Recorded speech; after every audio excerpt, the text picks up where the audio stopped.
give half to your sister-in-law," his mom ordered. I said, "No." They laughed and burned the lottery ticket. "You'll never see a dime." I poured tea and said nothing. They thought it ended there. They didn't see what I planted, what I triggered, or who would knock first. Payback didn't knock. It kicked the door iron. The kitchen clock read 3:47 p.m. when Joe burst through the front door, waving that cursed piece of paper like a flag of victory. I was folding laundry at the dining table, matching his socks with the methodical precision I'd perfected over 23 years of marriage. The sound of his footsteps thundering across the hardwood floor made me look up, and there it was, that lottery ticket clutched in his trembling fingers. "We won," he shouted, his voice cracking with disbelief. "Sweet Jesus, we actually won." But Hannah was already there. She must have been lurking by the window again, watching for Joe's return from his Tuesday grocery run. Her blonde hair was perfectly styled despite it being a weekday afternoon, and she wore that predatory smile I'd come to despise. Before Joe could even explain the numbers, before he could tell me how much we'd won, her manicured hands were reaching for our ticket. "Before we continue, I want to thank you for joining me in sharing these stories of quiet strength and justice. If you believe that no one should endure family cruelty in silence, please consider subscribing. It's free and helps us reach more people who need to hear this. Now let's see how this unfolds." "Let me see that," she purred, snatching it from Joe's grasp with the entitlement of someone who'd never worked a day in her life. Her eyes scanned the numbers, and I watched her expression shift from curiosity to pure greed. "Oh my God, Joe. This is real. This is actually real." I stood up slowly, the sock I'd been holding falling to the floor. "How much?" I asked, my voice barely above a whisper. Hannah's laugh was sharp and cold. "Enough to change everything, sister-in-law. Enough to change absolutely everything." That's when Elizabeth appeared. Joe's mother had a sixth sense for drama, and she glided into the room wearing her usual armor of disapproval and that floral dress she claimed made her look younger. Her steel-gray hair was pulled back in a bun so tight it seemed to stretch the wrinkles from her forehead, and her pale blue eyes immediately fixed on the ticket in Hannah's hands. "Family meeting," Elizabeth announced, settling into the armchair that had become her unofficial throne since moving in with us 6 months ago. "Living room. Now." We filed in like defendants approaching a judge. Joe sat on the couch, his initial excitement now replaced by nervous energy. Hannah perched on the armrest beside him, still clutching our winning ticket. I took my usual spot on the wooden chair by the window, the uncomfortable one nobody else wanted. Elizabeth studied us all with the calculating gaze of a chess master planning her next move. The silence stretched until it became unbearable, broken only by the tick of the grandfather clock in the corner. "This is a family windfall," she began, her voice carrying the authority of someone accustomed to being obeyed. "And family means sharing." My heart started to pound. I could feel where this was heading, could sense the trap closing around me before she even spoke the words. "You'll give half to Hannah," Elizabeth continued, her lips curving into that smirk I'd learned to dread. "She's family too. She deserves her share of this blessing." The words hit me like a physical blow. Half of our winnings from a ticket Joe and I had purchased together with our grocery money, should go to his sister who'd never contributed a single dollar to our household expenses? "No," I said. The word escaped before I could stop it, clear and definitive in the suddenly quiet room. Hannah's laugh was like breaking glass. "Excuse me." I said no. I looked directly at Elizabeth, then at Hannah, then finally at my husband. "This is our ticket. Our money. Our choice." Elizabeth's eyes narrowed to slits. "How dare you speak to me like that in my son's house?" "It's my house too," I replied, surprised by the steadiness in my own voice. "I've been paying the mortgage alongside Joe for over 2 decades. Hannah stood up abruptly, the lottery ticket fluttering in her grip. "You selfish witch. After everything this family has done for you, what exactly has this family done for me?" The question hung in the air like smoke. Because from where I'm sitting, I'm the one who's cooked, cleaned, and cared for everyone else for years. That's when Hannah's mask slipped completely. She looked at the ticket in her hands, then at Elizabeth, then back at me. "You know what? Fine. If you won't share willingly." She moved toward the fireplace before I could react. The gas logs weren't lit, but Elizabeth was already reaching for the matches on the mantel. The crystal matchbox, a wedding gift from my own mother, felt like a weapon in her arthritic hands. "Don't," I whispered, but it was too late.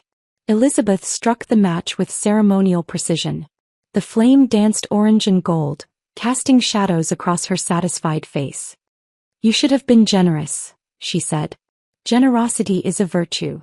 Hannah held the ticket above the flame, and I watched 23 years of financial struggle and sacrifice curl into ash. They watched it burn like it was a celebration, like they were roasting marshmallows over a campfire instead of destroying my dreams. The paper blackened and crumbled, pieces floating down to the stone hearth like snow. Hannah clapped her hands together, brushing away the remaining fragments. "There," she said with finality. "You'll never see a dime." I walked to the kitchen in a daze, my feet moving without conscious direction. The teapot sat on the stove where I'd left it, and I filled it with water, my hands operating on autopilot. The familiar ritual of preparing tea grounded me, gave me something to focus on besides the rage building in my chest. When I returned to the living room with the tray, they were still there, still gloating. I poured 3 cups of Earl Grey with steady hands, adding sugar to Elizabeth's and cream to Hannah's, just the way they liked it. My face revealed nothing. My voice remained silent. But inside me something fundamental had shifted. Something had cracked wide open, and what filled the space wasn't despair or defeat. It was something sharper, something that tasted like metal and felt like lightning. They thought they'd won. They thought burning that ticket was the end of the story. They had no idea it was just the beginning. That night, after Joe had fallen asleep with his usual symphony of snores, I stood by our bedroom window looking out at the street where I'd lived for so many years. The streetlights cast long shadows across the pavement, and somewhere in the distance, a dog was barking. I didn't cry. Tears were for the weak, for the defeated, for people who had no other options. Instead, I planned. Because the lottery ticket they'd burned so triumphantly? That wasn't the real one. I'd learned long ago never to trust this family with anything precious. The real ticket was safely hidden, and tomorrow I would begin the most important game of my life. They'd given me something more valuable than money today. They'd given me absolute clarity about who they really were and what I needed to do about it. The war had begun, and they didn't even know they were already losing.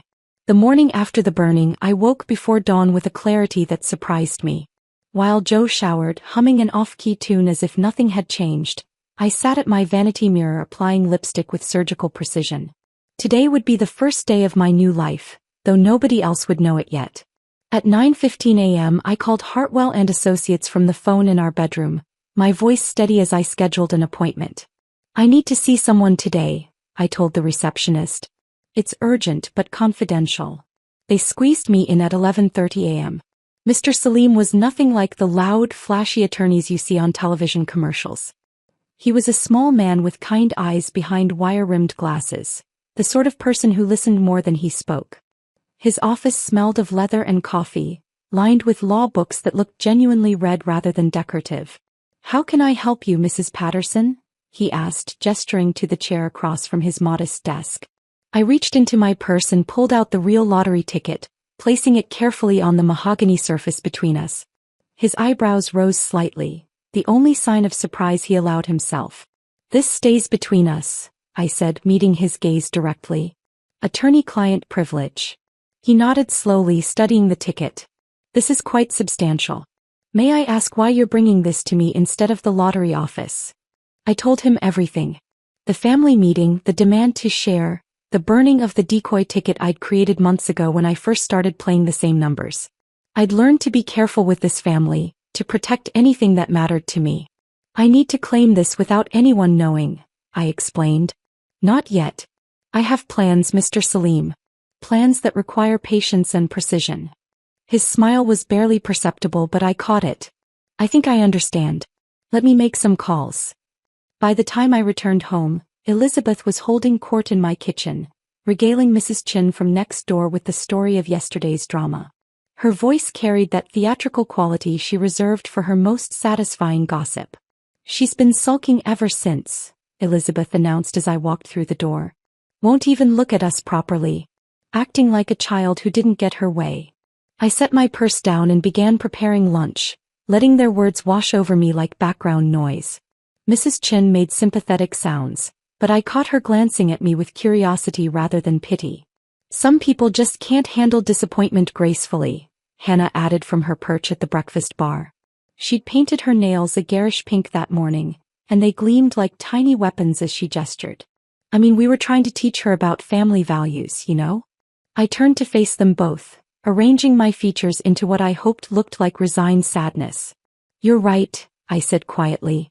I was being selfish. I'm sorry. Elizabeth's triumphant smile could have powered the neighborhood. Well, it's about time. Apology accepted, dear. Hannah laughed, the sound sharp and cruel. Maybe next time you'll think twice before being so greedy. Though I suppose you're probably hoping for a refund from those ashes, aren't you? I managed a small, embarrassed smile. Something like that. The lie tasted like copper on my tongue, but their satisfaction was intoxicating. They believed they'd broken me, reduced me to the apologetic doormat they'd always wanted me to be. Over the following days, I began my careful dance of deception. Every morning, I told Joe I was going to the library or the grocery store, but instead, I visited the bank where Mr. Salim had arranged for discreet meetings with their financial advisors. I opened accounts under my maiden name, Crawford, something I hadn't used in decades. The notary public on Elm Street became familiar with my face as I authenticated documents Mr. Salim prepared. An accountant named Patricia Williams helped me understand tax implications and legal structures. Each appointment was scheduled with military precision, timed to avoid any chance encounters with neighbors or family. At home, I played my role perfectly. When Elizabeth mentioned her arthritis acting up, I brought her heating pads and aspirin. When Hannah complained about her car making strange noises, I suggested she ask Joe to take a look. I was the picture of domestic compliance, invisible in my usefulness. Joe remained blissfully unaware of the storm brewing around him. One evening as we sat watching the news, he reached over and patted my hand. I'm sorry about what happened, he said softly. With the ticket and all. They didn't mean to hurt you. Mom just gets worked up sometimes, and Hannah, well, you know how she is. I turned to study his face in the flickering light of the television. There was genuine concern there, mixed with the comfortable assumption that his apology would fix everything. He'd always been good at smoothing over family conflicts, at pretending ugly moments were just misunderstandings.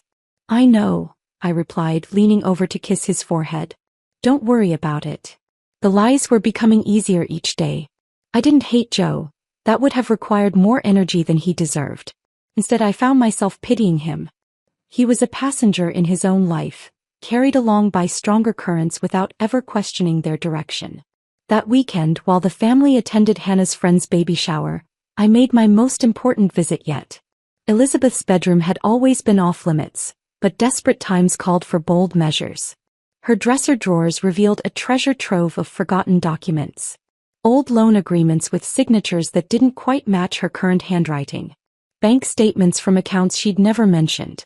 Credit card bills for purchases she'd claimed were gifts from mysterious benefactors. I photographed everything with the small digital camera Mr. Salim had suggested, being careful to leave no trace of my presence. Each document was a piece of ammunition, carefully catalogued and stored.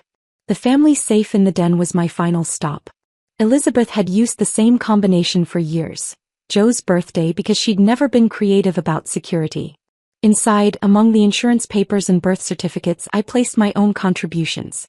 Documents I'd carefully aged and modified, creating a paper trail that would raise questions at exactly the right moment.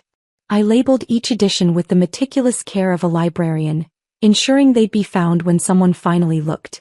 The timeline I'd constructed was a masterpiece of misdirection, each date chosen to create maximum confusion and legal liability. As I closed the safe and spun the combination lock, I felt a deep satisfaction settle in my chest. The breadcrumbs were in place, leading not to safety, but to a reckoning that none of them saw coming. The whispers in the silence weren't their gossip about my supposed sulking. They were the sound of documents being filed, accounts being opened, and legal machinery beginning to turn. They thought they'd reduce me to ash just like that ticket. They had no idea they'd only made me stronger. The call came on a Tuesday morning while Elizabeth was getting her hair done and Hannah was at her yoga class. Mr. Salim's voice was calm, professional, with just a hint of satisfaction beneath the surface. It's done, Mrs. Patterson. The ticket has been processed through our trust arrangement. Clean, quiet, and completely legal. I gripped the phone tighter, standing in my empty kitchen with sunlight streaming through the window. After weeks of careful planning, the moment felt almost anticlimactic. No fanfare, no celebration, just the quiet transfer of numbers from one account to another. How much? I whispered, even though I was alone in the house. After taxes and fees, you're looking at just over $2.3 million. The number hung in the air like a prayer answered. I'd known the rough amount from the ticket, but hearing it confirmed made my knees weak. I sat down heavily in the kitchen chair, the same one where I'd folded Joe's socks just weeks ago. The account is established under Margaret Crawford, as we discussed, Mr. Salim continued. Your mother's maiden name provides the necessary separation. The bank has no reason to connect it to your married identity. Margaret Crawford. I hadn't been Margaret Crawford in 23 years, but the name felt like putting on clothes that still fit perfectly. Margaret Crawford was single, independent, and owed nothing to anyone. Thank you, I managed to say. There's more, he added. I've taken the liberty of setting up a secondary account for immediate expenses, and I have some property listings you might find interesting. Cash purchases, naturally. No mortgage applications, no credit checks, no paper trails leading back to Maple Street. That afternoon, I drove 45 minutes to the coast, to a small town called Seabrook that I'd only visited once before on a failed anniversary trip with Joe. The house Mr. Salim had found was tucked away on a quiet street lined with weathered cottages, most of them vacation rentals that sat empty during the off-season. Number 17 Anchor Lane was perfect in its simplicity. 2 bedrooms, 1 bathroom, a kitchen with windows that looked out over dune grass toward the ocean. The realtor, a cheerful woman named Carol, met me there with keys and paperwork. Cash sale, I understand? She asked, trying not to look too excited about her commission. Yes. I'd like to close as quickly as possible. Well, that certainly makes things easier. The seller is motivated. It was his mother's place and he lives in California now. Never visits. I walked through the small rooms, imagining myself there. No family photos cluttering the mantel, no Elizabeth's disapproving glances, no Hannah's constant chatter. Just silence and the distant sound of waves. I'll take it, I said. Carol blinked in surprise. Don't you want to have it inspected? Think it over. No. I've thought enough for one lifetime. The paperwork was signed that same day. Margaret Crawford bought herself a house by the sea, and nobody on Maple Street had any idea she existed. Returning home felt like stepping back into a costume I was growing tired of wearing. Elizabeth was in the living room, regaling Mrs. Chin with stories about her plans for the family's future. We're looking at property, she announced grandly, gesturing with the teacup I'd filled for her. Something bigger with better investment potential. Joe's always been too conservative with money, but I have vision. I stood in the doorway listening, sipping my own tea with what I hoped looked like polite interest. Mrs. Chin nodded enthusiastically, though I could see the skepticism in her eyes. She'd lived next door long enough to know exactly what Elizabeth's investments typically looked like. Of course, we'll need to be strategic about timing, Elizabeth continued. There are certain tax considerations you understand. The government takes such a large bite these days. The irony was delicious. Elizabeth, who hadn't filed proper tax returns in 3 years, was lecturing about government overreach. I'd found the unpaid notices buried in her bedroom drawer, along with threatening letters from the State Revenue Department. She owed more than $12,000, plus penalties and interest. That sounds wonderful, I said sweetly. I'm sure you'll find exactly what you're looking for. Elizabeth beamed at me, pleased by my apparent support. See, Mrs. Chin? I told you she'd come around. Family loyalty always wins in the end. The following week brought an unexpected development. Hannah burst through our front door clutching her phone and practically vibrating with excitement. Look at this, she shrieked, shoving the device in my face. The screen displayed a photo of an elaborate white dress covered in crystals and beading. It's beautiful, I said automatically, though it looked more like a costume than a wedding gown. Isn't it? It's a Vera Wang and it's on sale for only $3,000. Can you believe it? Vera Wang. I made appropriately impressed sounds while she swiped through more photos. The dress was ridiculous, something a teenager might choose for prom, but Hannah was 28 and still believed more expensive meant better. The wedding's in 6 months, she continued, settling onto the couch with the dramatic flair she'd perfected. Derek proposed last weekend. Can you believe it? I'm going to be Mrs. Derek Williamson. Derek was Hannah's boyfriend of 2 years, a soft-spoken accountant who seemed perpetually bewildered by her energy. I'd always wondered what he saw in her, but then again, love was rarely logical. Congratulations, I said. Have you set a date? October 15th. It'll be perfect. Fall colors, crisp air, gorgeous photos. She turned to me with a calculating look. You'll be out by then, won't you? The question caught me off guard. Out. Moved on. Dealt with your little breakdown about the lottery ticket. Found somewhere else to live, maybe? This house will be so much better for entertaining once it's just family. The casual cruelty of it took my breath away. Hannah wasn't just planning a wedding, she was planning my exile. In her mind, I was already gone, displaced by her vision of a perfect future where she and Derek could move into the house Joe and I had spent decades paying for. We'll see, I managed to say. Hannah's giggle was sharp as broken glass. Oh, don't worry. I'm sure you'll figure something out. You're so resourceful. She had no idea how resourceful I'd become. While she was shopping for overpriced dresses and planning her fairy tale wedding, I was quietly building the foundation for her nightmare. The documents I'd planted would surface soon enough, and when they did, Hannah would discover that court appearances were much less glamorous than wedding ceremonies. That evening, as I prepared dinner, I allowed myself a small smile. Let them plan their property investments and dream weddings. Let them assume I'd simply fade away, disappearing like the smoke from their burned lottery ticket. They were about to learn that some fires burn much longer than expected, and the brightest flames are often the most dangerous. The money sitting in Margaret Crawford's account wasn't just freedom, it was fuel for the reckoning that was coming. The letter arrived on a Wednesday morning at 8:23 a.m., slipped through our mail slot while we were all seated around the breakfast table. Elizabeth was complaining about the temperature of her scrambled eggs. Hannah was scrolling through wedding venue photos on her phone, and Joe was reading yesterday's sports section for the third time. I heard the soft thud of paper hitting the hardwood floor in the foyer, but I didn't move to retrieve it immediately. Let them finish their morning routines first. Let them have these last few moments of blissful ignorance. Mail's here, I announced casually, rising to collect the stack of envelopes. Bills, advertisements, a catalog for garden supplies, and one official-looking envelope with the State Revenue Department's return address. I carried it back to the table like a bomb with a lit fuse. This one's for you, Elizabeth, I said, placing the letter beside her orange juice glass. She glanced at it dismissively while buttering her toast. Probably another one of those surveys. They're always wanting to know about senior citizen spending habits. But when she tore open the envelope and unfolded the contents, her face went ashen.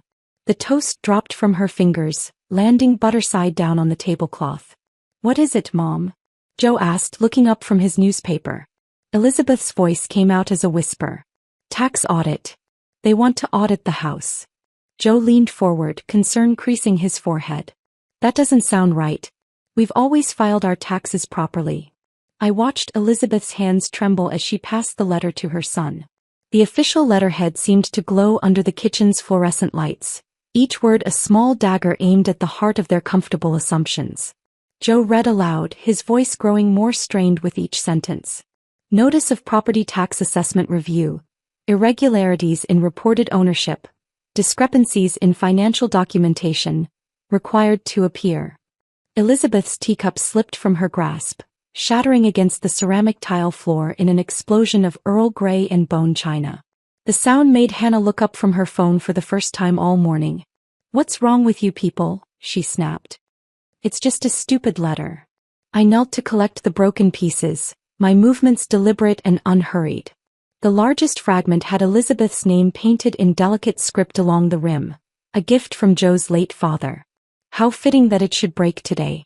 It's not just a letter, Joe said, his voice tight with worry. It's a full audit. They want to examine all the property records, loan documents, ownership transfers from the past 5 years. Hannah finally put down her phone. So what? We don't have anything to hide. The silence that followed was deafening. Elizabeth stared at the letter as if it might change its contents through sheer force of will. Joe ran his hands through his thinning hair, a gesture I recognized from every crisis we'd weathered together.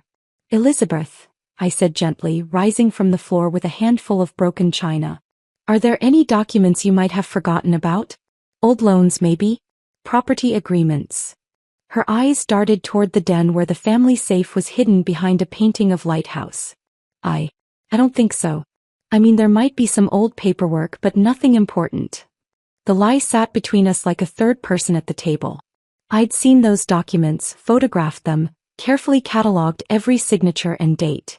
Elizabeth had borrowed against the house twice without telling Joe, using forged consent forms that bore his signature. Signatures I'd practiced copying for weeks.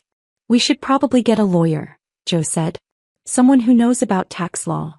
Lawyers are expensive, Elizabeth protested. Maybe it's just a random audit. They probably picked our address out of a hat. I dumped the broken china into the trash can, each piece landing with a satisfying clink. I could ask around. See if anyone knows a good accountant.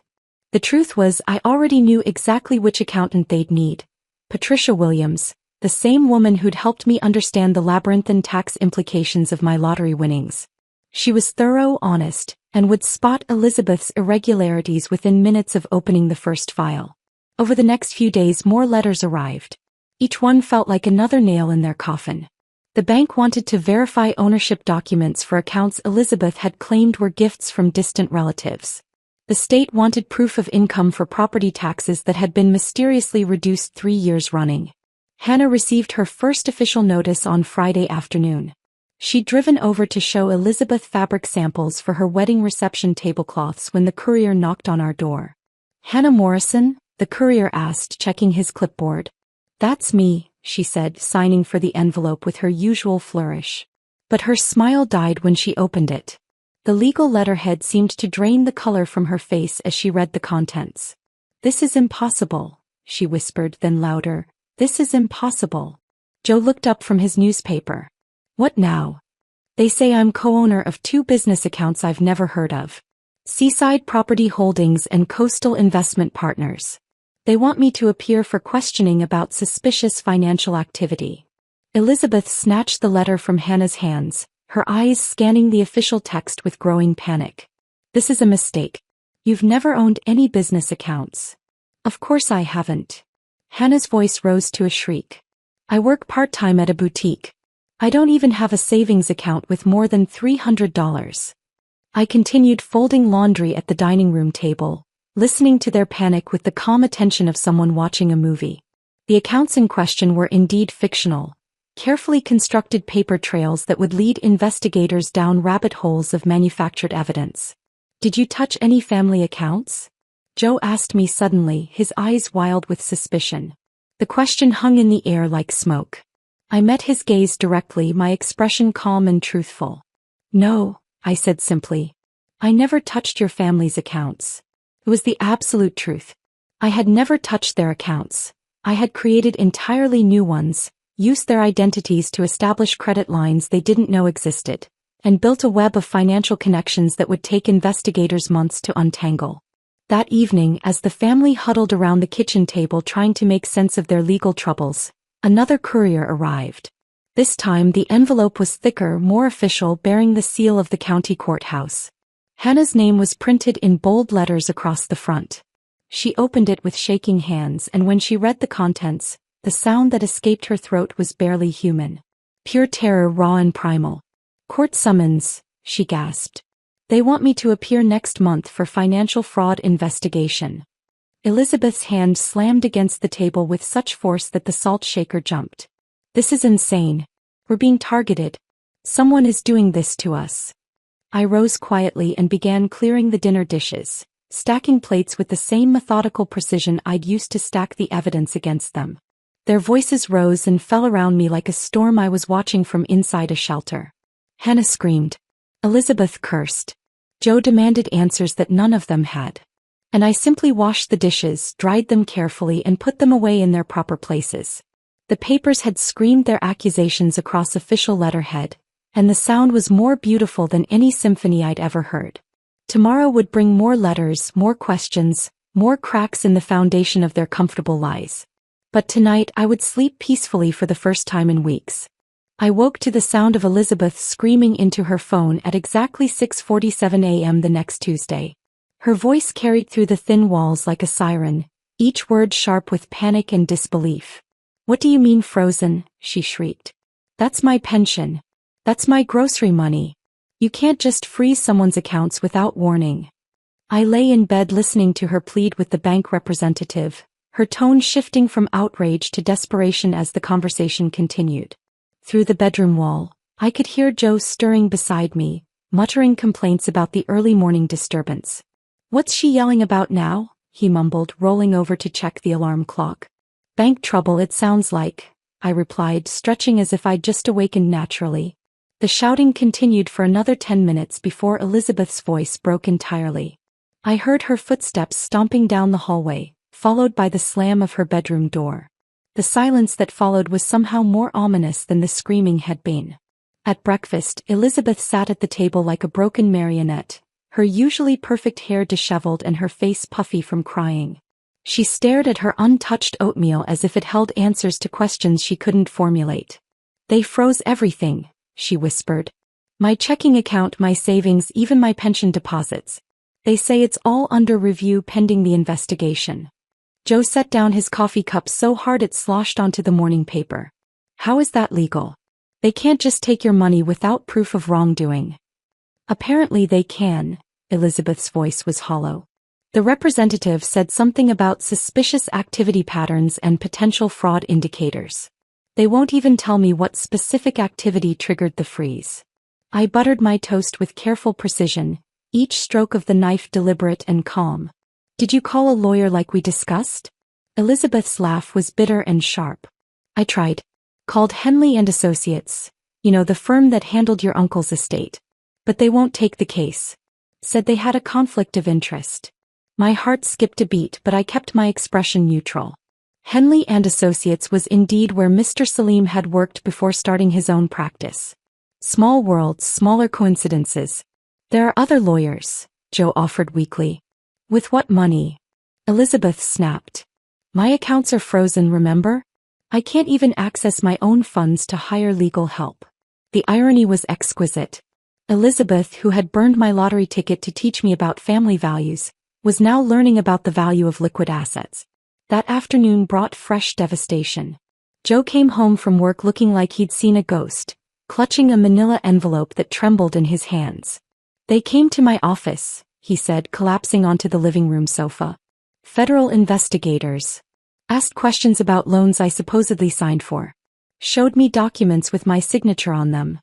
He pulled papers from the envelope with shaking fingers. "Look at this. A second mortgage on the house, dated 3 years ago. $47,000. I never signed this. I never even saw this before today." I examined the document he thrust at me, though I already knew every word by heart. Elizabeth's handiwork was impressive.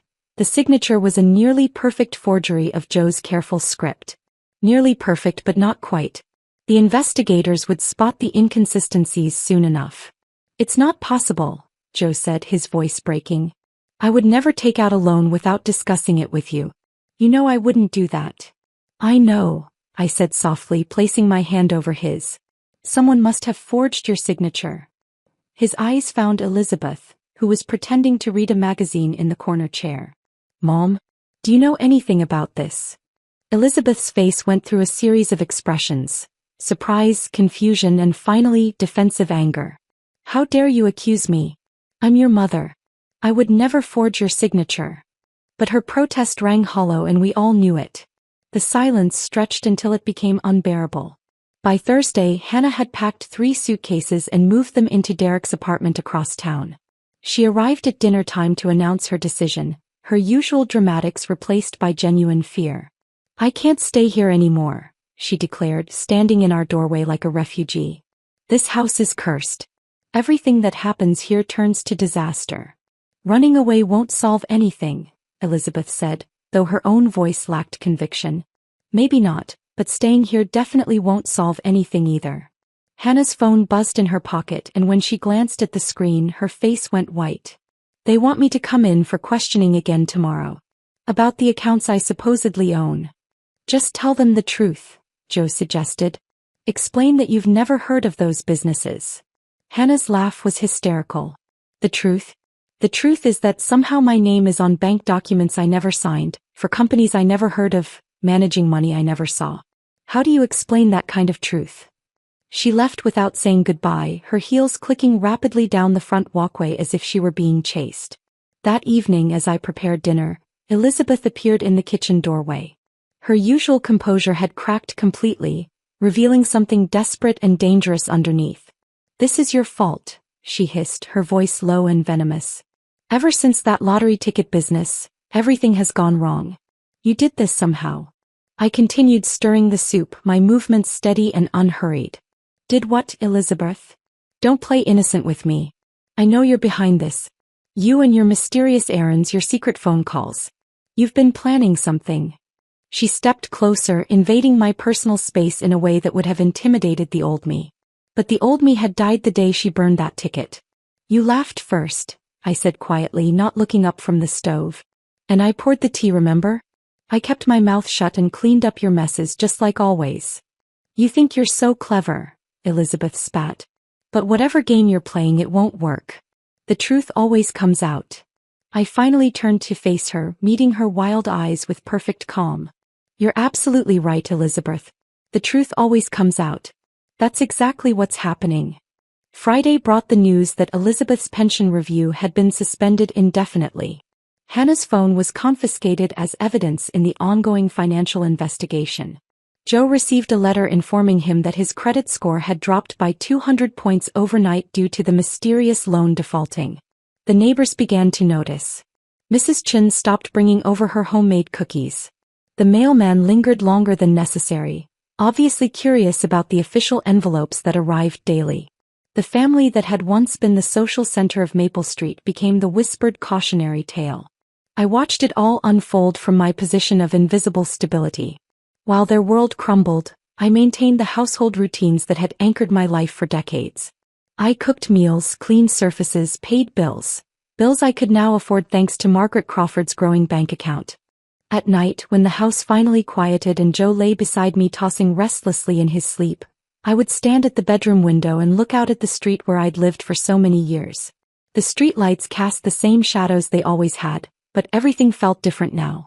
The empire they'd built on assumptions and casual cruelty was collapsing exactly as I'd designed it to. Each falling piece had been carefully placed, each consequence precisely calculated. And tomorrow would bring even more beautiful destruction. The auction notice appeared in the local paper on a crisp October morning, exactly 6 months after that first letter arrived. Court-ordered sale, 42 Maple Street. I read it while sipping coffee on my new porch, the ocean breeze carrying the scent of salt and freedom through my kitchen window. The house that had been my prison for 23 years would be sold to the highest bidder in 30 days. Joe had called me the night before, his voice broken and pleading, but I'd already disconnected my old phone number.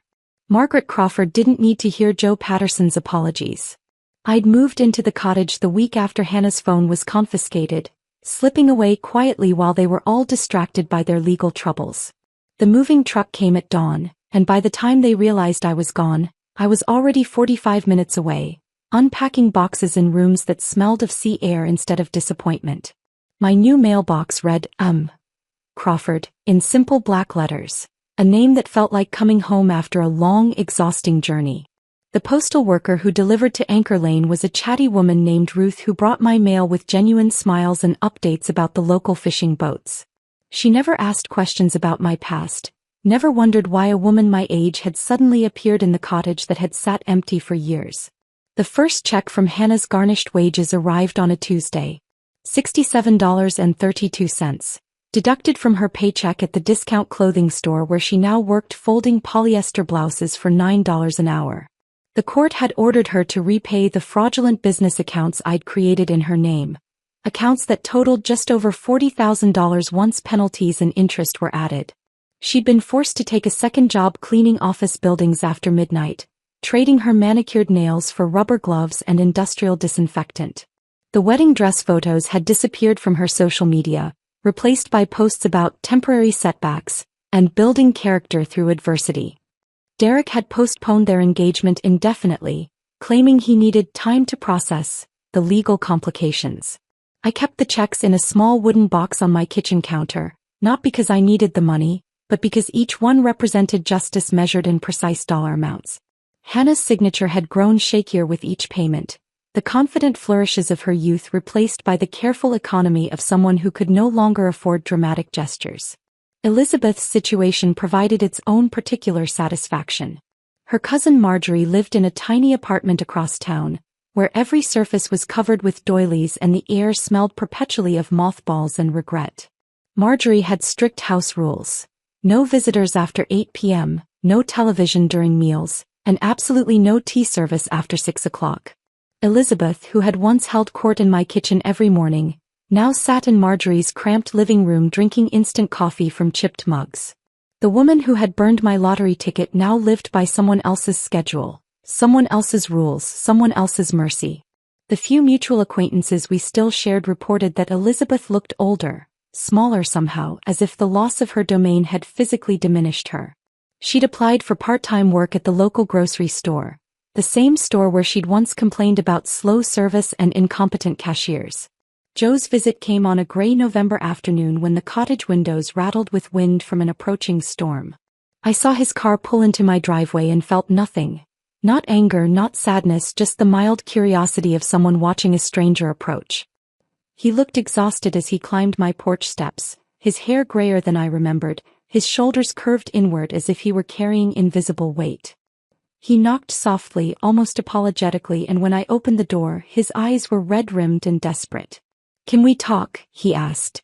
I stepped aside to let him enter, noting how his gaze swept over the cottage's simple furnishings, the fresh flowers on the kitchen table, the peace that radiated from every corner of my new life. "Coffee," I offered, falling back on the hospitality I'd practiced for decades.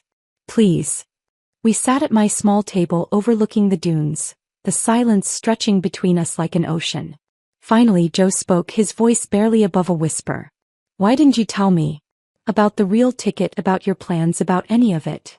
I studied his face, searching for the man I'd once loved beneath the stranger he'd become. "Would you have believed me if I'd tried to explain what your family was really like?" "I might have." "No, Joe. You wouldn't have. You never saw what they did to me because you never wanted to see it. You preferred the comfortable fiction that we were all one happy family." He flinched as if I'd slapped him. "I loved you. I still love you. You loved the version of me that made your life easier. The one who cooked and cleaned and kept quiet when your mother was cruel. The one who smiled when your sister mocked me. You were never the target," I continued, my voice gentle but firm. "But you were never the shield either. You stood by and watched them burn what they thought was my future, and you did nothing to stop it." Tears ran down his cheeks now, and I felt something that might have been pity. Joe wasn't evil like Elizabeth or cruel like Hannah. He was simply weak, a man who'd chosen the path of least resistance for so long that he'd forgotten how to choose anything else. "I miss you," he whispered. "I know. But missing someone and deserving them back are two different things." He left as the first drops of rain began to fall, his car disappearing down Anchor Lane like a ghost returning to wherever ghosts belong. That evening I sat on my porch wrapped in a thick quilt, listening to the storm rage across the water. In my lap I held the envelope that contained the receipt from the real lottery ticket, proof of the transaction that had changed everything. I'd never needed their apologies or their acknowledgement of what they'd done. I'd simply needed them to experience the same powerlessness I'd felt that day when they'd laughed over the ashes of what they thought was my only chance at freedom. The lottery ticket they'd burned had been worthless paper, a decoy I'd created from an old ticket and careful forgery. But their laughter that day had been real, their cruelty genuine, their dismissal of my worth absolute. Now they understood what it felt like to watch your world burn while others held the matches. The storm passed by midnight, leaving the air clean and salt-sweet. I made myself a cup of tea, Earl Grey, the same blend I'd served them for years, and sipped it slowly as the stars emerged from behind the clearing clouds. Tomorrow would bring new mail, new chapters, new possibilities in a life that finally belonged entirely to me.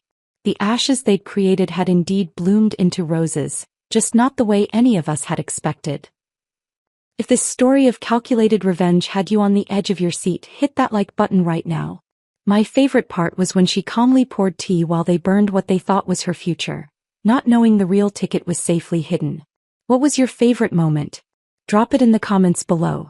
Don't miss more thrilling stories like this. Subscribe and hit that notification bell so you never miss an upload. I'm Jessica, 27 years old, and last Tuesday, I was standing in Bellamy's Jewelry, admiring diamond earrings I'd saved months to buy. After years of barely scraping by, I finally had something to celebrate. That's when my sister Amber stormed in, her face twisted with rage. Before I could explain, her hand connected with my cheek, the sound echoing through the silent store.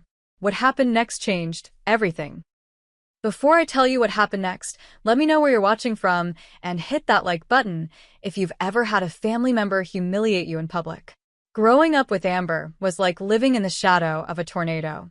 She was 2 years older, prettier, and somehow always the center of attention. While I worked after-school jobs since 16, Amber flitted between hobbies and friend groups, confident our parents would cover her expenses. They always did. Our childhood home in suburban Phoenix wasn't fancy, but we never went without necessities. Dad worked as a high school math teacher, and Mom managed a small clothing boutique. They weren't wealthy, but they scraped together enough to give Amber everything she wanted: dance lessons, cheerleading camps, new clothes every season. Meanwhile, I saved my babysitting money to buy art supplies and graphic design software. Jessica, be reasonable, Mom would say whenever I pointed out the disparity. Your sister needs more support. You've always been so independent. Independent wasn't a choice, it was survival. By 20, I had moved out, working full-time at a print shop while taking night classes for my graphic design degree. Amber stayed home until 25, when our parents finally purchased her condo down payment as a graduation gift after her third attempt at community college. Last month marked my 5th anniversary at Boyd Creative, where I'd worked my way up from junior designer to lead on several major accounts. My boss, Natalie, had just awarded me a substantial raise after I landed the Peterson campaign. For once, I had breathing room in my budget and decided to buy something I'd never allowed myself: real diamond earrings. The Sunday before the jewelry store incident, we gathered at my parents' house for their monthly family dinner. I'd been excited to share my promotion news, but as usual, Amber commandeered the conversation. "Everyone, I have an announcement," she'd squealed, flashing a sizable diamond ring. Trevor proposed. "We're getting married next spring." Trevor, her boyfriend of 5 months, grinned uncomfortably beside her. He worked in commercial real estate and drove an expensive car, which seemed to be his primary appeal to my sister. "Oh, sweetheart, that's wonderful." Mom rushed to embrace her while Dad clapped Trevor on the back. When I finally managed to mention my promotion, Mom nodded distractedly. "That's nice, honey. Now, Amber, tell us how he proposed." That night, I decided the earrings weren't an indulgence, but a statement. A reminder that my accomplishments mattered, even if only to me. Bellamy's wasn't the most expensive jewelry store in Phoenix, but it was certainly the most intimidating. Crystal chandeliers hung from the ceiling, casting prismatic light across glass display cases. The sales staff wore tailored black suits, and security cameras monitored every angle. I'd walked past the store dozens of times, but never dared enter. That Tuesday morning, I took a half-day off work and put on my best navy blue dress. I styled my shoulder-length brown hair, applied subtle makeup, and even wore heels, a rarity for someone who lived in sneakers and jeans. I wanted to look the part of someone who belonged in a fine jewelry store. Pushing open the heavy glass door, I was greeted by the gentle notes of classical music and the subtle scent of expensive perfume. A tall, elegant woman with silver-streaked black hair approached with a warm smile. "Welcome to Bellamy's. I'm Dara. How may I assist you today?" My mouth went dry. "I'm looking for diamond earrings. Something small but good quality. It's my first real purchase." Instead of the condescension I feared, Tara's eyes lit up. "Your first diamonds. That's a special milestone. Let's find something perfect for you." She led me to a display case with dozens of earrings, explaining cut grades and clarity as she selected several pairs. I was beginning to relax when the door chimed, announcing another customer. I wouldn't have turned around except for the familiar voice that cut through the refined atmosphere like a jagged knife. Oh my God, Jessica?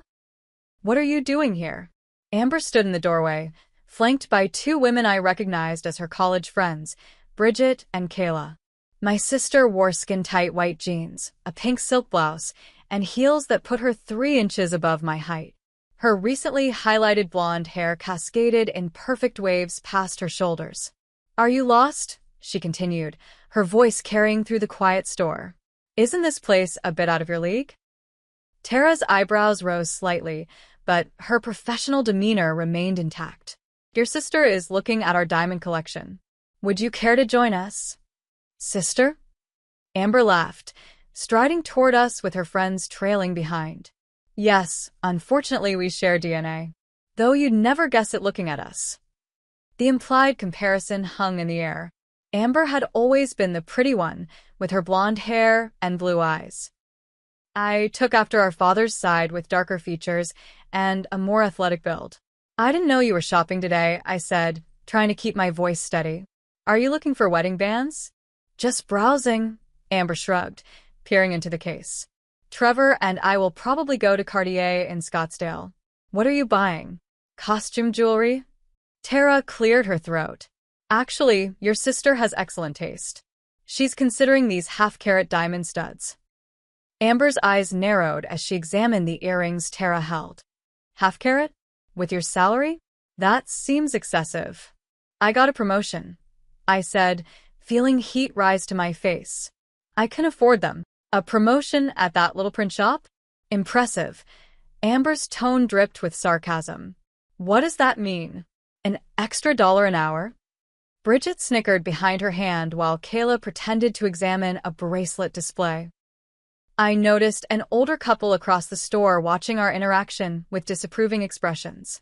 It's a graphic design agency, not a print shop.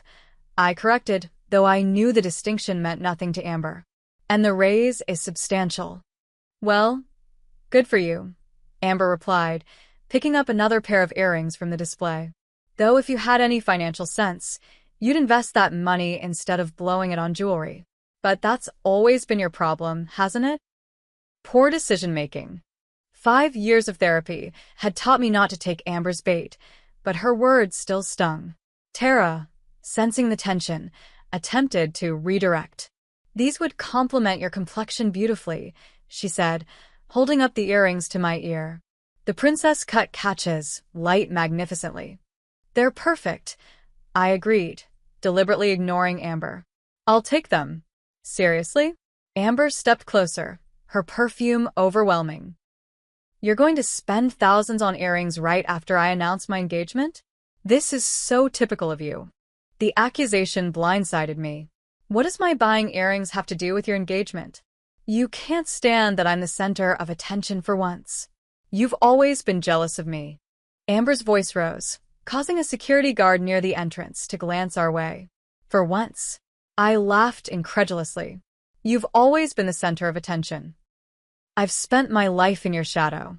Ladies, Tara interjected, perhaps we could. In my shadow? Amber cut her off. That's rich. You're the one mom and dad brag about with your scholarship and career. Poor Amber can't compete with perfect Jessica. The distortion of reality was so complete it momentarily stunned me. Had we grown up in the same household? Had she not noticed the countless times our parents had prioritized her needs, her wants, her dramas? That's not true and you know it, I said quietly, conscious of the audience we'd attracted. 2 more sales associates had paused their activities to watch, and an elegant woman browsing necklaces had stepped back from her display. You know what? I don't have to listen to this. I turned to Tara. I'd like to purchase the earrings now. Don't you dare walk away from me. Amber grabbed my arm, her manicured nails digging into my skin. I pulled away. Don't make a scene, Amber.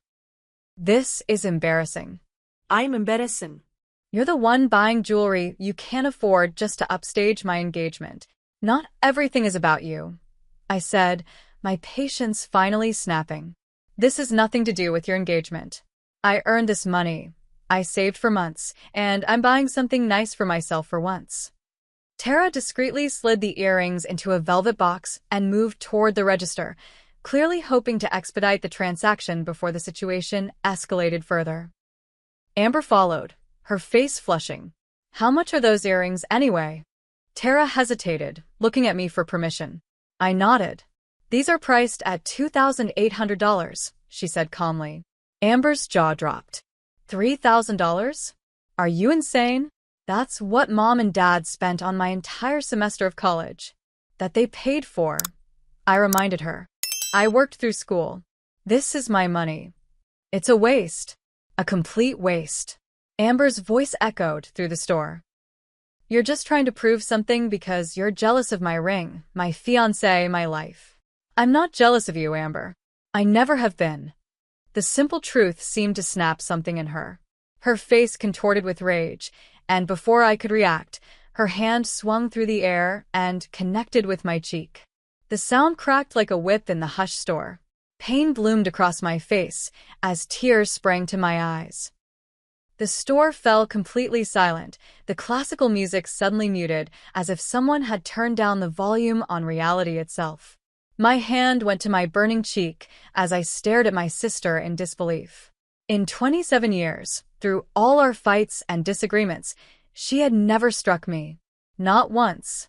Tara's mouth formed a perfect O of shock. Bridget and Kayla had frozen mid-motion, suddenly interested in examining the floor tiles. The security guard had straightened and was moving toward us. And then a deep, authoritative voice broke the silence from behind me. Touch my wife again and see what happens. The voice belonged to a tall man in his late 30s, impeccably dressed in a charcoal suit that screamed custom tailoring. His dark hair was styled with precision, and his jawline could have been carved from marble. But what struck me most were his eyes, steel gray and absolutely unwavering as they fixed on Amber. "Excuse me?" Amber stammered, her bravado faltering. The man stepped forward, positioning himself slightly in front of me. "You heard me. If you raise a hand to my wife again, you'll regret it." Confusion rippled through the store. Tara looked between us with wide eyes. Even the security guard paused his approach, uncertainty written across his face. "Your wife," Amber repeated, her gaze darting between the stranger and me. I was equally confused, but too stunned to speak. Wife. I'd never seen this man before in my life. "Yes, my wife," the man continued, his voice controlled but hard as granite. "And I don't appreciate witnessing her being assaulted in public." A flicker of fear crossed Amber's face as she took in the man's expensive watch, the quality of his suit, and his commanding presence. For once, she seemed at a loss for words. The man turned slightly toward me, and I caught a flash of confusion in his eyes when he saw my face more clearly. His confident expression faltered for just a moment before he recovered. "Claire, are you all right?" he asked, his tone softening considerably. "I'm not," I began, but he had already turned back to Amber. "I don't know who you are or what your problem is, but this behavior is completely unacceptable," he continued. "I suggest you leave before I have security escort you out." Amber's shock was giving way to indignation. "Do you even know who I am? That's my sister, not your wife. Her name is Jessica." The man blinked, looking back at me more carefully. A slight flush crept up his neck as realization dawned. "I apologize for the confusion," he said, his composure slipping momentarily. "But my point stands. Your behavior is inexcusable." I finally found my voice. "Who are you?" "Harrison Walsh," he replied, extending his hand. "And I sincerely apologize for the misunderstanding. From behind, you look remarkably like my wife Claire." The name registered instantly. Harrison Walsh was the founder of Innovate Tech, a software company that had revolutionized digital security. His net worth was estimated at several $billions, and his face occasionally appeared in business magazines and tech news. "You're Harrison Walsh?" Amber's tone shifted dramatically, hostility morphing into sickening sweetness. "Oh my goodness, what an honor. I'm such a fan of your work." Harrison didn't even look at her. "Are you all right?" he asked me again. That looked painful. I nodded, my cheek still stinging. infine. Thank you for intervening, even if it was a case of mistaken identity. The mistake was mine, but my concern is genuine, Harrison said. Family disagreements shouldn't escalate to physical violence. It wasn't a disagreement, Amber interjected, trying to salvage the situation. We were just playing around. Sisters, you know? Jessica knows I didn't mean anything by it. The baldness of the lie made my blood boil. That's not true. You slapped me because I wouldn't let you make me feel small about buying something nice for myself. That's absurd. Amber protested, looking at Harrison with a pleading expression. Jessica always exaggerates. She's upset because I just got engaged and she's still single. Harrison's expression remained impassive. I witnessed the entire exchange. You were belittling her accomplishments and attempting to make her feel guilty for spending her own money. When that didn't work, you resorted to physical aggression.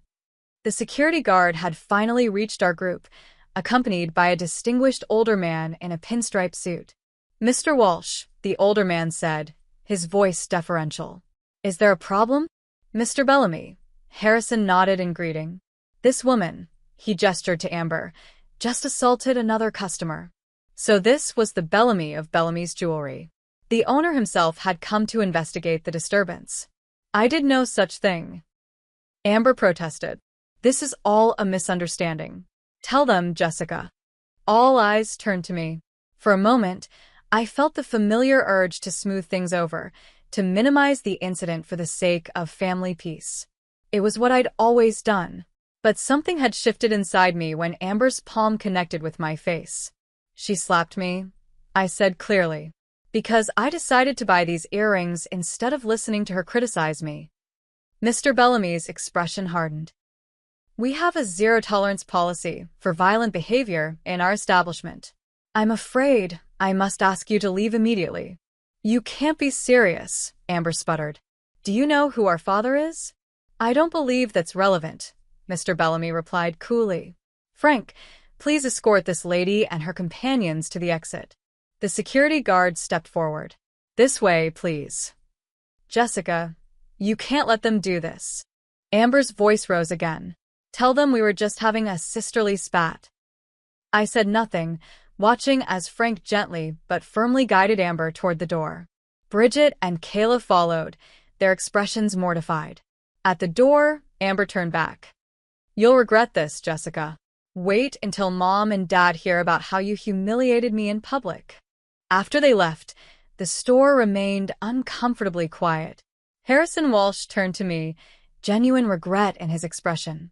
I've made this situation more complicated and I apologize. Please allow me to make it up to you.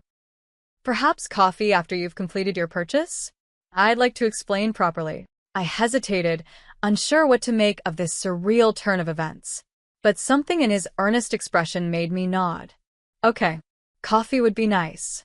Mr. Bellamy personally completed my transaction, apologizing profusely for the unfortunate incident in his store.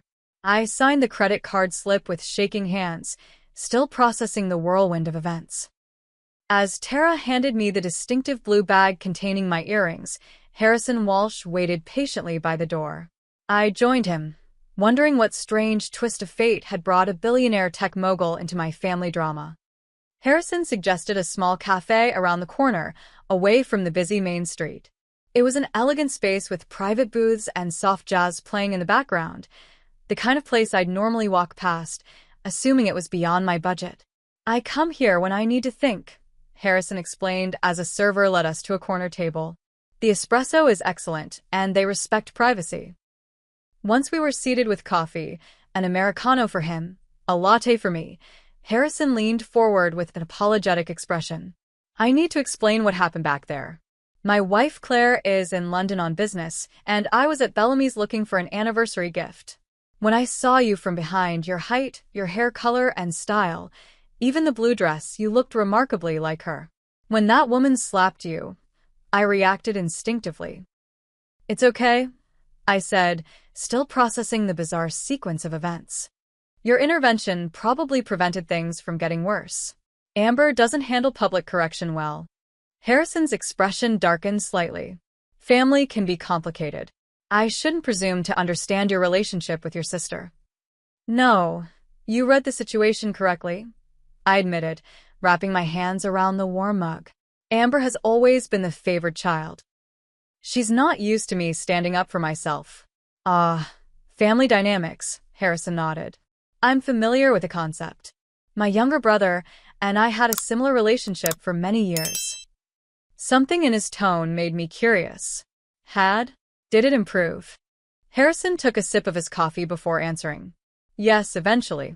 It took distance, time, and some difficult conversations. Tyler resented living in my shadow after Innovate Tech took off. He felt compared to me at every turn.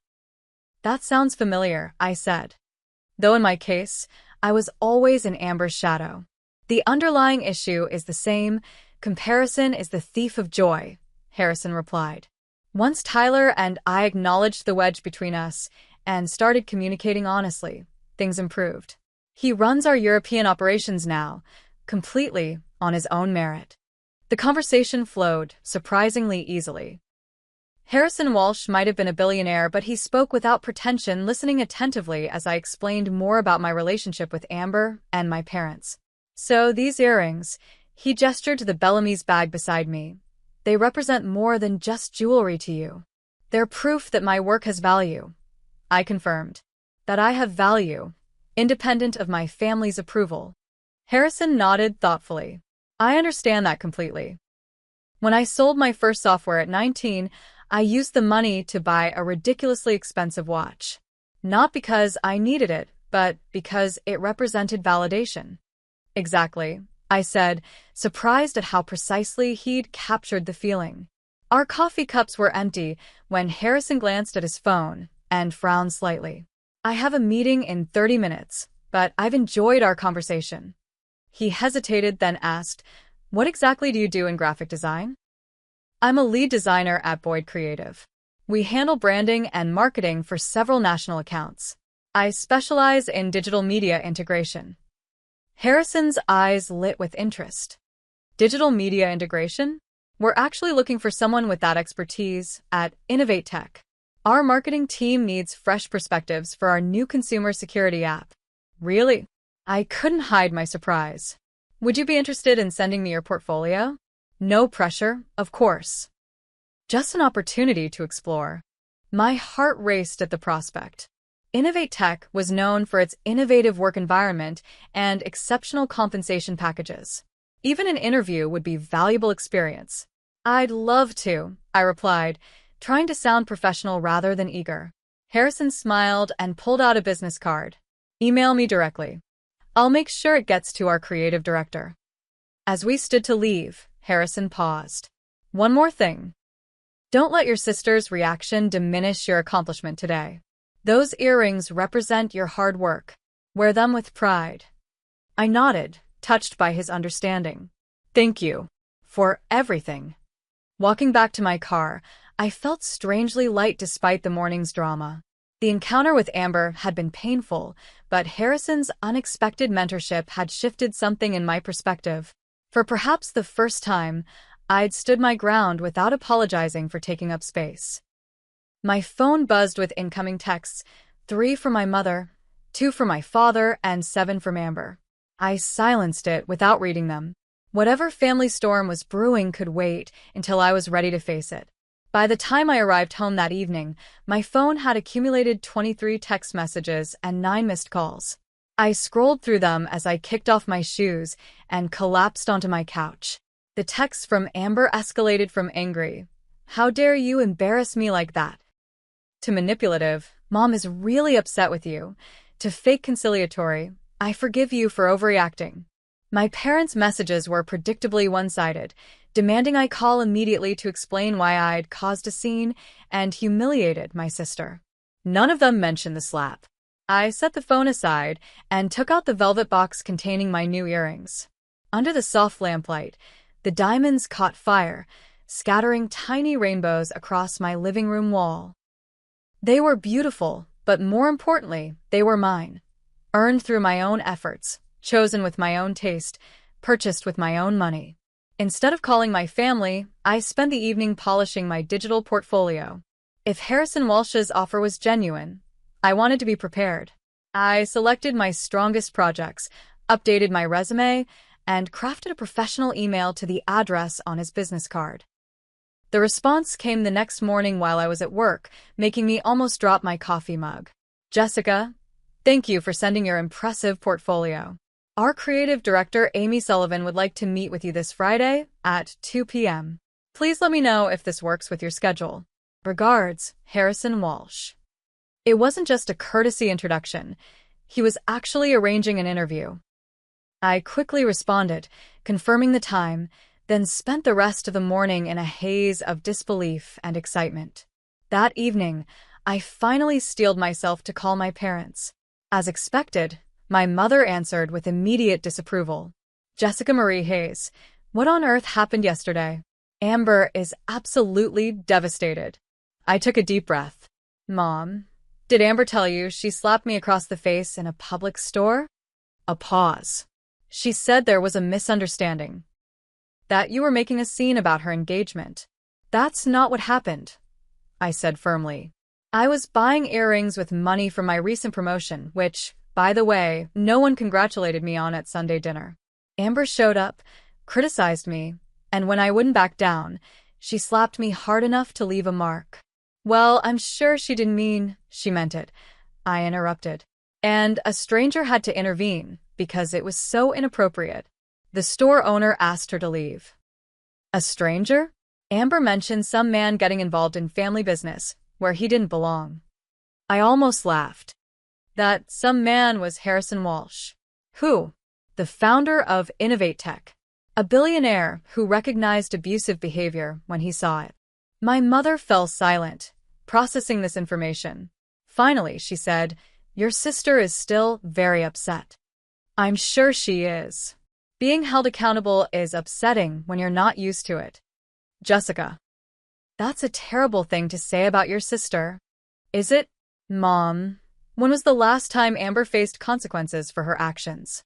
When was the last time you or Dad didn't take her side? Another pause. We don't take sides. This time I did laugh. Mom, you've been taking sides our entire lives. I'm just finally acknowledging it. I don't know what's gotten into you, my mother replied, her voice tight. This isn't like you at all. Maybe that's the problem, I said quietly. Maybe it's exactly what should have been like me all along. The conversation ended shortly after, with my mother expressing disappointment in my attitude and suggesting I call Amber to apologize. I promised to think about it, knowing I had no intention of making that call. Friday arrived with a mixture of anticipation and nerves. I chose a professional outfit, wore my new earrings for confidence, and arrived at the sleek Innovate Tech headquarters 15 minutes early. The building was a marvel of modern architecture, all glass and sustainable materials, with a lobby featuring a spectacular living wall of tropical plants. The receptionist directed me to the 14th floor, where I was greeted by a friendly assistant named Jordan. Miss Sullivan is running a few minutes late, Jordan explained, leading me to a comfortable waiting area. Can I get you water or coffee? Water would be great, thank you. As Jordan walked away, a familiar voice called my name. Harrison Walsh approached with a warm smile, dressed more casually than at our first meeting in dark jeans and a navy button-down. Jessica, glad you could make it. How are you? Good, thank you. A bit nervous, I admitted. No need to be. Amy was impressed with your portfolio, particularly the Sunrise Healthcare campaign. She's eager to meet you. We chatted briefly about the company until a striking woman with copper-colored hair and vibrant green glasses approached. You must be Jessica, she said, extending her hand. I'm Amy Sullivan.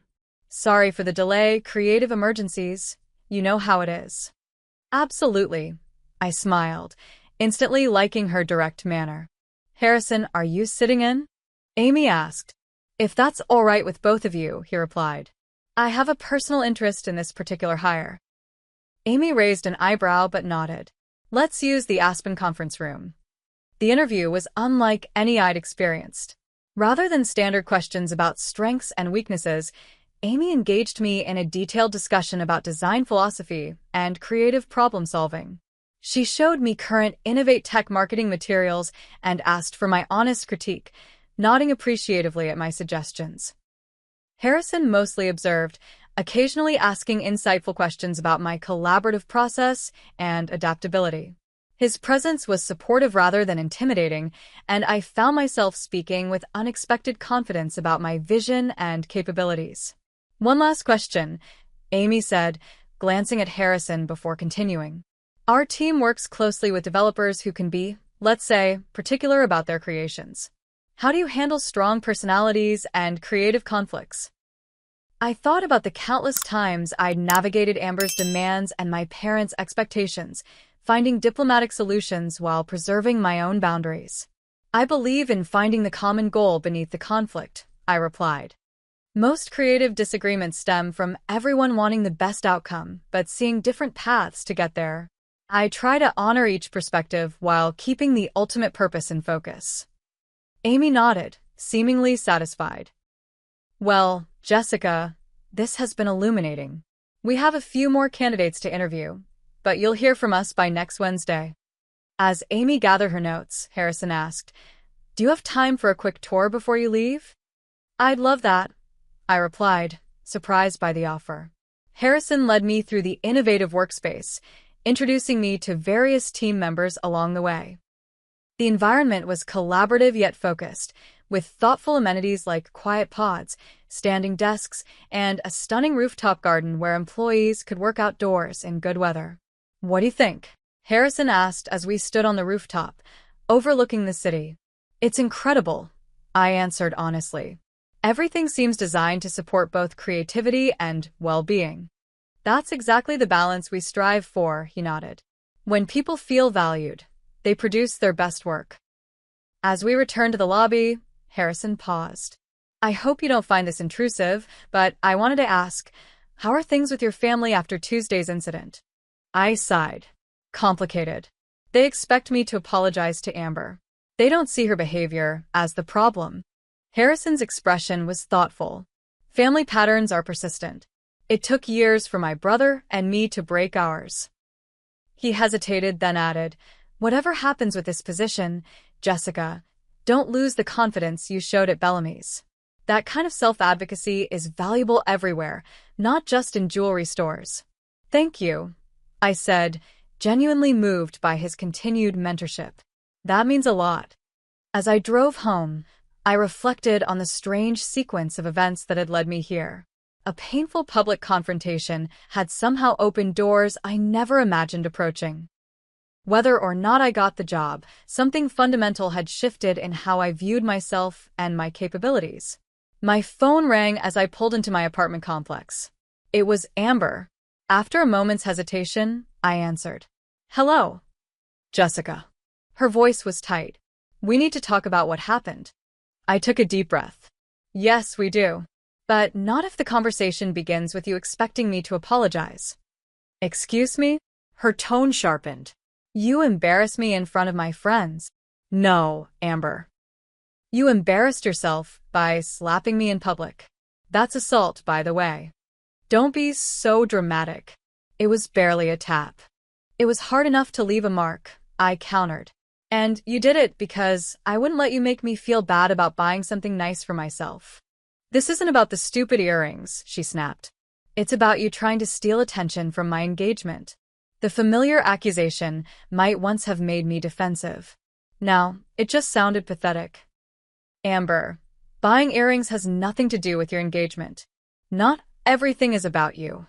"You've changed," she said accusingly. "You're not the same sister anymore." "You're right," I agreed. "I have changed. I'm not going to shrink myself to make you comfortable anymore." The line went silent for several seconds. When Amber spoke again, her voice was cooler, more controlled. "Mom and Dad want us all at dinner this Sunday. They expect you to be there." It was a command, not an invitation. In the past, I would have complied automatically. "I'll think about it," I said instead. "I have a lot going on right now." "What could you possibly have going on?" The dismissive tone was so familiar it almost made me laugh. "Actually, I just interviewed at Innovate Tech. That some man who intervened at the jewelry store? He arranged it." Another silence. You're making that up. Why would I make that up? To sound important, Amber replied, but I could hear the uncertainty in her voice. Nobody gets jobs through random encounters.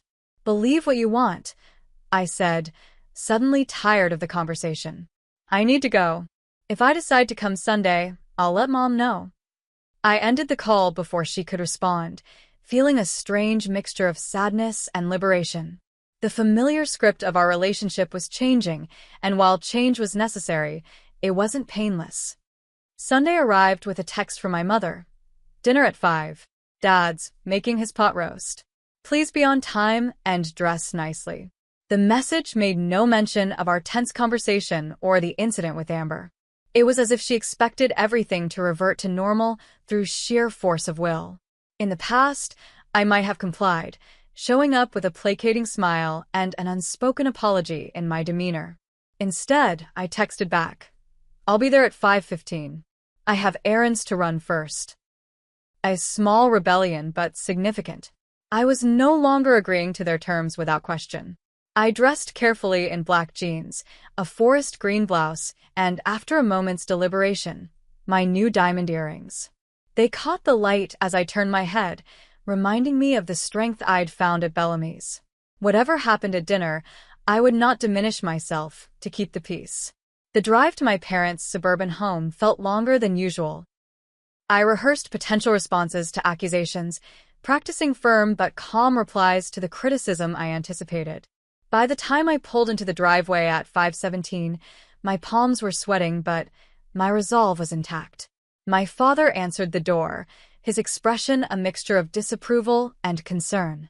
You're late, he said by way of greeting. Hello to you too, Dad, I replied, stepping past him into the familiar entryway. The house smelled of pot roast and tension. In the living room, Amber sat perched on the edge of the sofa, scrolling through her phone. She glanced up as I entered, her expression immediately hardening. Look who finally decided to show up, she commented to no one in particular. I chose not to engage, instead walking through to the kitchen where my mother was arranging a salad. She looked up with a tight smile. Jessica, good, you're here. Could you set the table? The familiar request, always directed at me, never at Amber, almost made me acquiesce automatically. Instead, I paused. Actually, Mom, I thought we might talk first. About what happened at Bellamy's. Her hands stilled on the salad tongs. I don't think that's necessary. We've all had time to cool down.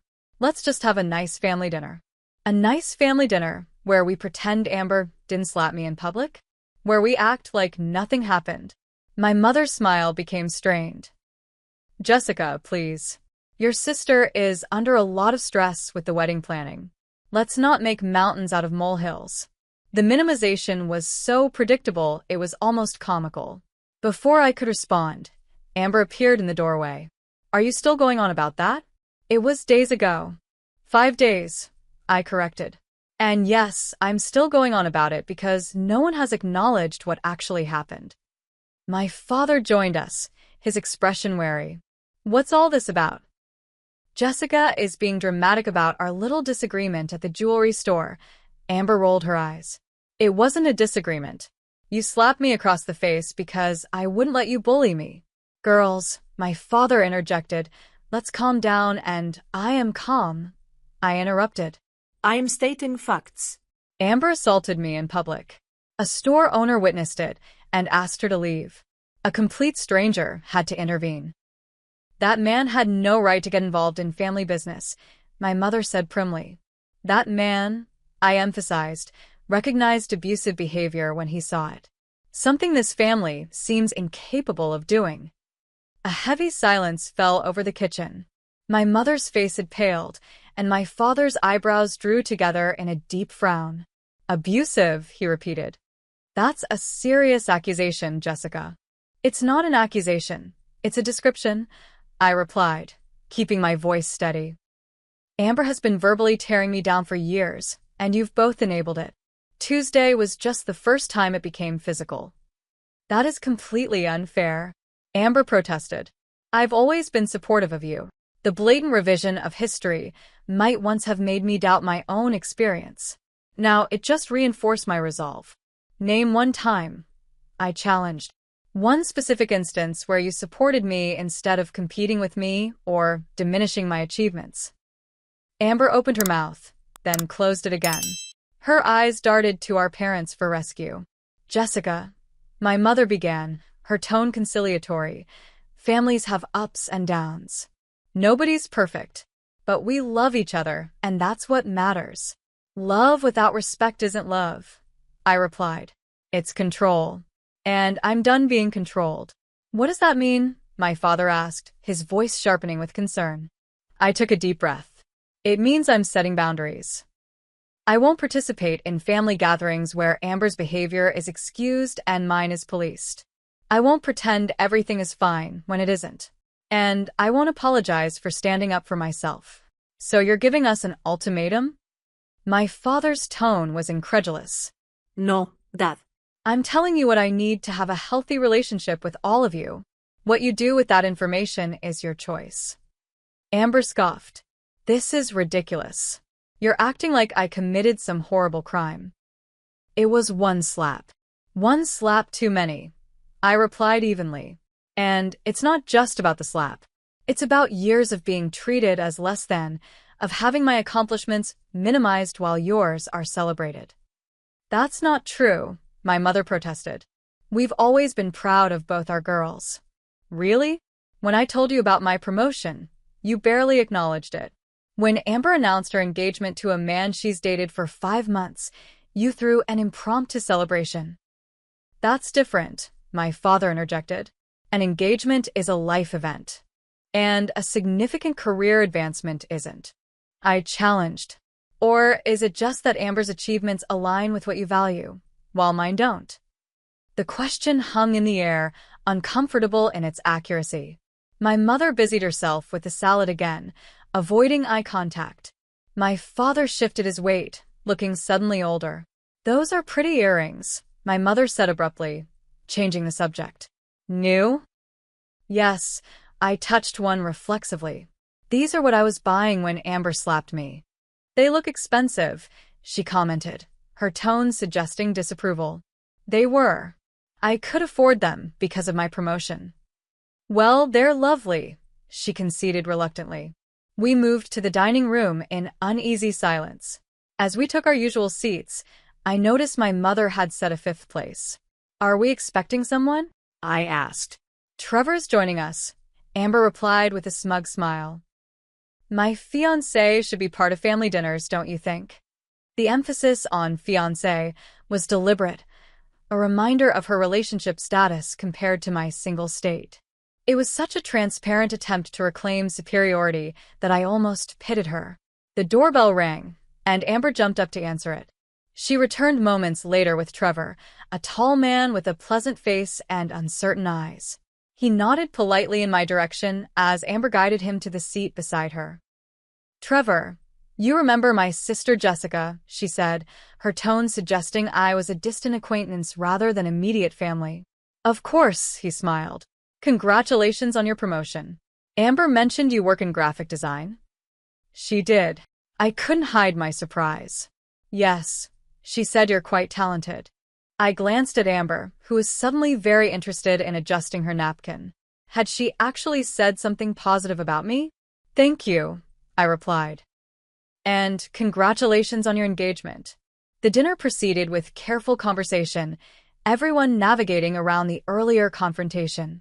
My father discussed an upcoming school board meeting, my mother described issues with her boutique's new inventory system, and Trevor shared details about a property he was listing. As dessert was served, my mother's apple pie, Trevor noticed my earrings. Those are beautiful, he commented. Amber was telling me about your visit to Bellamy's. Quite an upscale place. The reference to our visit made Amber tense visibly. I wondered exactly what version of events she had shared with her fiancé. Yes, it was my first time there, I replied carefully. I had an unexpected encounter with Harrison Walsh while shopping. Trevor's eyebrows shot up. The Harrison Walsh? Of Innovate Tech.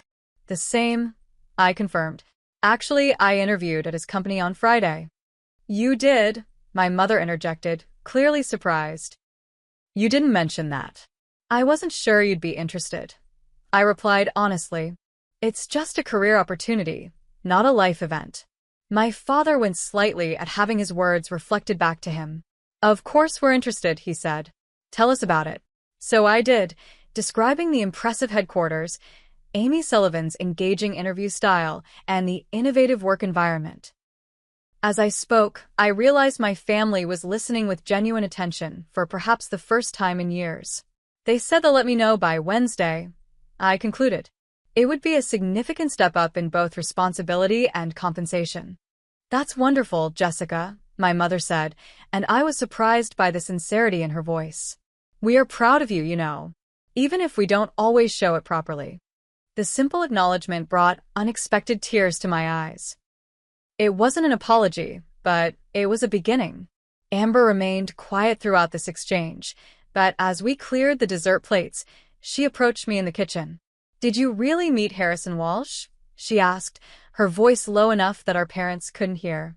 Yes, I replied, rinsing a plate. He mistook me for his wife at first.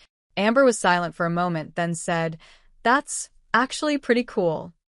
I looked at her, searching for the sarcasm or hidden barb, but her expression seemed genuine. The earrings do look nice on you, she added awkwardly.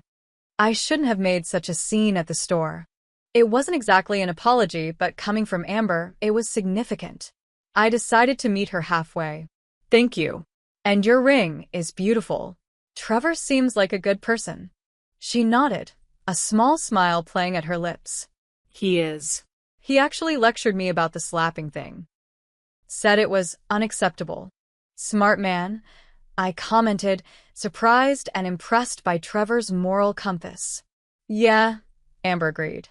Maybe I got lucky with this one. As I drove home that night, I reflected on the subtle shifts that had occurred. Nothing had been dramatically resolved, no tearful group hugs or profound family revelations. But something had changed in me, certainly, and possibly in them as well. My phone pinged with a text as I pulled into my apartment complex. It was from an unknown number. Jessica, it's Harrison Walsh. Amy was very impressed with your interview. Before we make a formal offer, Claire would like to meet you. She returns from London tomorrow. Lunch on Tuesday? Let me know if you're available. I stared at the message, hardly daring to believe what it implied. A formal offer? From Innovate Tech? As I typed my enthusiastic acceptance, I caught sight of my reflection in the rearview mirror. The diamonds in my ears caught the streetlight, sparkling like tiny stars. They were beautiful, yes, but what they represented was far more valuable. The moment I decided my worth wasn't determined by my sister's opinion or my parents' approval. Sometimes the most painful confrontations led to the most important growth. And sometimes a slap in a jewelry store could change the entire direction of a life. 1 month later, I sat at my sleek new desk on the 12th floor of Innovate Tech headquarters, putting the finishing touches on a presentation for the security app launch. My workspace overlooked the city skyline, with natural light streaming through floor-to-ceiling windows. A small potted succulent, a welcome gift from my team, sat beside my dual monitors. The transition had been swift and exhilarating. After meeting Claire Walsh, a warm, intelligent woman who bore an uncanny resemblance to me from certain angles, I'd received the formal offer the next day. The salary was nearly double what I'd been making at Boyd Creative, with benefits that included stock options, flexible work arrangements, and a professional development allowance. Giving notice to Natalie had been bittersweet. She'd been a supportive boss and mentor, but even she couldn't deny the opportunity was too good to pass up. How did you even get on their radar? She'd asked, genuinely curious. When I explained the jewelry store incident, she'd laughed in disbelief. Only you, Jessica, would turn getting slapped in public into a career advancement. My new position as senior creative strategist came with both autonomy and responsibility. I led a small team developing the visual identity and user experience for Innovate Tech's consumer products. The work was challenging and fulfilling, pushing me to expand my skills while valuing my existing expertise. Claire had become an unexpected friend and ally. Despite her wealth and position, or perhaps because of it, she was refreshingly unpretentious. We occasionally had lunch together in the rooftop garden, where she shared insights about navigating the corporate world and building genuine relationships within it. Harrison told me about the situation with your sister. She'd confided during one such lunch. I have a similar dynamic with my brother. It took years of therapy for me to stop seeking his approval. Her openness made me feel less alone in my family's struggles. It was comforting to know that even people who seemed to have everything figured out had their own complicated relationships to manage. Harrison maintained a professional distance at work, treating me exactly as he did other team members. But occasionally he'd stop by my desk with a thoughtful question or suggestion, his mentorship subtle but consistent. The other employees seemed to accept me on my own merits rather than as Harrison's find, which was a relief. At home, I'd upgraded to a slightly larger apartment in a building with a fitness center and community garden. The move had been partly practical. The new place was closer to Innovate Tech, but also symbolic, a fresh start to match my new professional chapter. My diamond earrings held a place of honor in my jewelry box, worn for important presentations and moments when I needed to remind myself of my worth. They represented not just a purchase, but a pivotal moment, the day I stopped shrinking to accommodate others' insecurities. My phone buzzed with a text from Amber. Our relationship had entered a strange new phase, not close, exactly, but less antagonistic. After the Sunday dinner confrontation, she'd kept her distance for nearly 2 weeks before sending a brief message. I've been thinking about what happened. I shouldn't have slapped you. That was wrong. I'm sorry. The apology had been sparse, but seemingly sincere. I'd responded with equal brevity. Thank you for acknowledging that. I appreciate the apology. Since then, we'd exchanged occasional texts, mostly surface-level updates, but without the undercurrent of competition that had previously defined our interactions. Today's message was more substantive. Mom's birthday dinner next Saturday. 6 p.m. Trevor and I have news to share. Would like you to be there. I considered the invitation. Family gatherings were still somewhat tense, but each one seemed less fraught than the last. My parents had made small but noticeable efforts to show interest in my new job and life. My father had even visited my new apartment, helping install shelves and expressing genuine admiration for my career advancement. I'll be there, I texted back. Need me to bring anything? Just yourself, came the reply, followed by a second message, and maybe those earrings. Mom mentioned she liked them. The simple acknowledgement made me smile. A month ago, Amber would never have suggested I wear something that might draw attention or compliments. At the end of the workday, I met Claire in the lobby as planned. We developed a tradition of Friday evening walks through the nearby sculpture garden, discussing everything from work projects to book recommendations to family dynamics. How was your week? She asked as we fell into step on the tree-lined path. Productive, I replied. The security app interface is nearly finalized. And I hired a junior designer who has incredible talent with animation. Harrison mentioned your team is ahead of schedule. He's impressed. I felt a flush of pride at the indirect praise. What about you? How was the technology conference? As Claire described her experiences as a keynote speaker, I reflected on how much my life had transformed in just 4 weeks. Beyond the material improvements, better job, nicer apartment, increased financial security, the most significant change was internal. I moved through the world differently now, with confidence rather than apology. The journey hadn't been easy. I'd spent several sessions with a therapist unpacking the family patterns that had shaped my self-perception. Learning to set boundaries without guilt remained a daily practice. But each small victory reinforced my resolve. You seem contemplative today, Claire observed as we paused near a modern sculpture of intertwined metal ribbons. I was just thinking about how different things were a month ago, I admitted. Sometimes I still can't believe that Amber slapping me in Bellamy's led to all this. Claire smiled. The catalyst isn't always pleasant, is it? But sometimes we need a shock to break old patterns. True, I nodded. though I wouldn't recommend getting publicly assaulted as a career strategy. We both laughed, continuing our walk as the evening light turned golden across the gardens. Later that night, as I prepared dinner in my new kitchen, I found myself humming contentedly. My phone pinged with an email notification. The professional development course I'd applied for had been approved. Another small victory, another step forward. I thought about the upcoming birthday dinner with my family. There would likely be awkward moments, perhaps even tensions. Amber's news might be pregnancy, wedding details, or some other life event that would once again center her in the family narrative. But that was okay. Her moments of celebration didn't diminish mine. There was room for both our stories. The earrings would come with me, not as armor this time, but as a reminder. A reminder that standing in my truth, even when uncomfortable, had led to growth I couldn't have imagined. A reminder that sometimes the most painful confrontations create space for the most meaningful transformations. My journey from that moment in Bellamy's jewelry to my current life hadn't been linear or simple. The path to self-worth rarely is. But each step had been necessary. The humiliation of the slap, the unexpected alliance with Harrison, the confrontation with my family, the opportunity at Innovate Tech, the ongoing work of maintaining boundaries. The diamonds caught the light as I placed them in my jewelry box for Saturday's dinner. They sparkled not just with their inherent brilliance, but with the story they now carried, my story of finding value beyond others' validation. Sometimes life's most important lessons come wrapped in painful packages.